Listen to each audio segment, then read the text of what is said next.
কখনো কখনো আমলে অলসতা আসে কিনা বলেন তো, আসে না?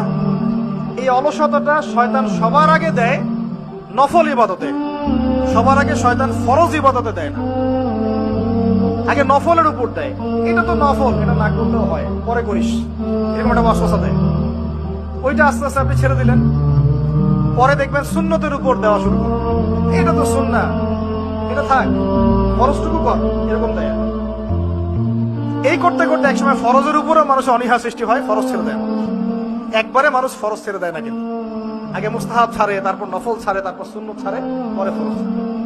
কিন্তু এই জন্য আমরা সুন্নত শক্ত করে ধরে থাকবো, যাতে এই সুন্নত শয়তান না ছাড়াতে পারে, তাহলে ফরজ টিকে থাকবে ইনশাআল্লাহ। কখনো কখনো আমলে অলসতা আসে কিনা বলেন তো, আসে না? এই অলসতাটা শয়তান সবার আগে দেয় নফল ইবাদতে, সবার আগে শয়তান ফরজ ইবাদতে দেয় না।